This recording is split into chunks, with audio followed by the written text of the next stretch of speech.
السلام عليكم. اليوم عندي حصاد الشبنت، احنا نسميه بالعراقي شبنت، ما اعرف انتم شو يسمونه بالدول العربية الثانية، بس اعتقد الاكثرية نفس الاسم. طبعا هذا الشبنت زرعته قبل سنة ونص. حصلت هاي البذور من العراق. طبعا الريحة والطعم لا يوصف، كلش حلو طيب. واحتمال راح انقل من عده، يعني اخليهن بسندانات، وهاي تجربة كبداية. راح اخليه بسندانات واشوف اذا يطاول للسنة الجاية ان شاء الله. طلعت الشمس وبلش الحر. الله شلون ريحة طيبة.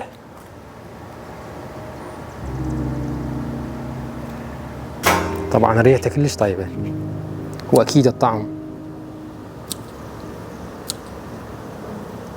عندي هذا النحل، شوف هسه هذا النحل جاي يجي عليه، سبحان الله، على هاي الورود اللي بيه، اكيد بيها رحيق يعني.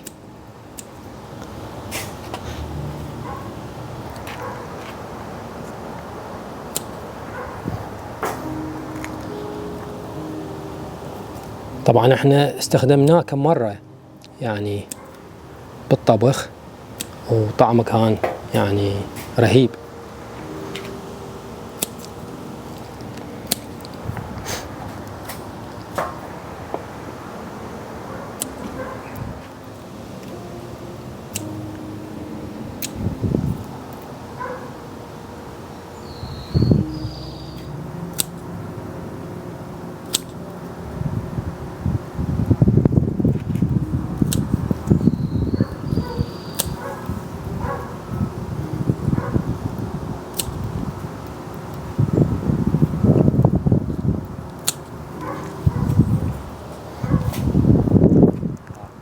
شوفوا هذا اللي شلون ياكلها.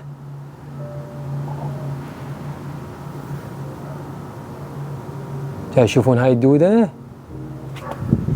هاي الدودة هي اللي تاكل، سبحان الله، وبعدين تتحول إلى فراشة.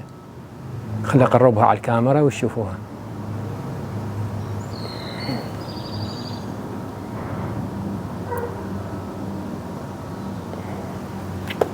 يلا خطية، ما راح أذبها، بس راح أخليها هنا على الصفحة، وهي راح أخليها هنا على الصفحة وخليها تاكل من عندها.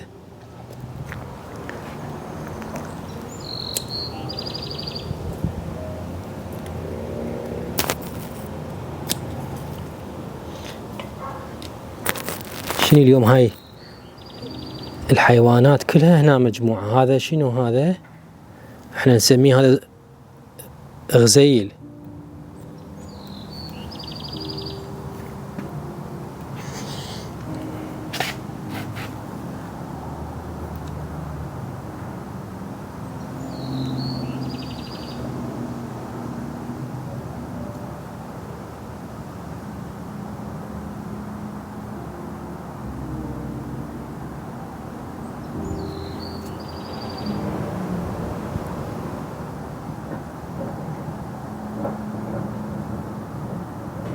طبعا اخاف هاي النحلة تقرصني، لان جاية تروح وترجع، تروح وترجع، بس ماكو صوت.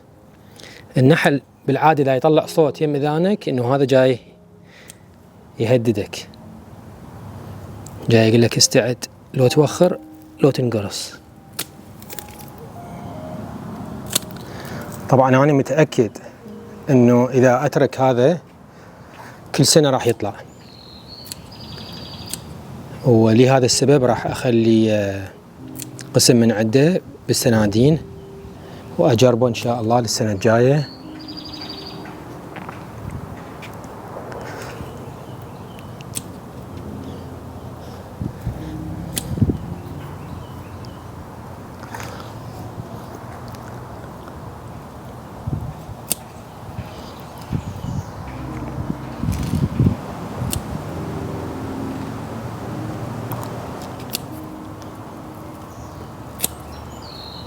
طبعا هذا اذا تريد تحفظه بالثلاجة او بالفريزر، شو تسوي؟ تحطه باكياس اكو تكون خاصة، اللي هي تسحب من عندها الهواء بماكينة، وتفرزها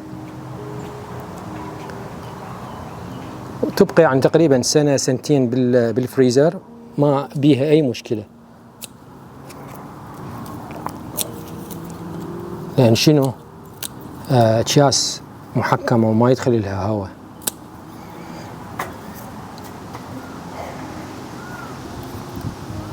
صدقوني ماكو أطيب من الزراعة والشيء الأورجانيك، يعني تاكلته من حديقتك. إذا كان طماطة، خيار، فجل، بصل، ثوم، شبنت، كله يكون طيب.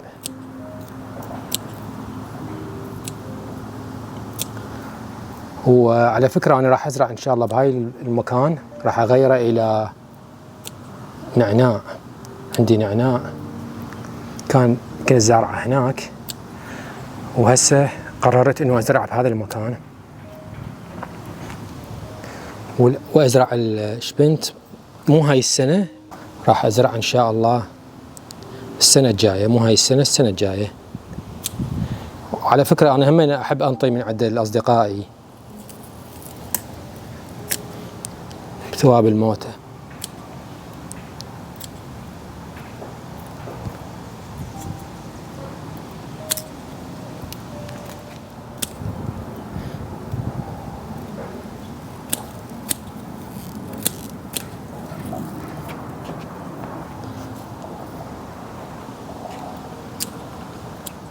هذا بديت بزراعته عن طريق حبوب. عندي حبوب بذور وزرعتها، وما شاء الله مثل ما انتم شايفين.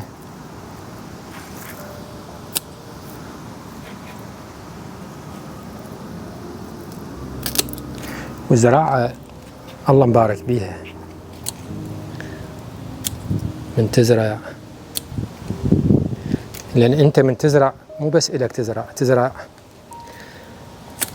حتى هذا الحيوان اللي الله خالقه ياكل عن طريقك، إنه من هاي الزراعة ياكل، بس أجرها عظيم، تحصل ثواب.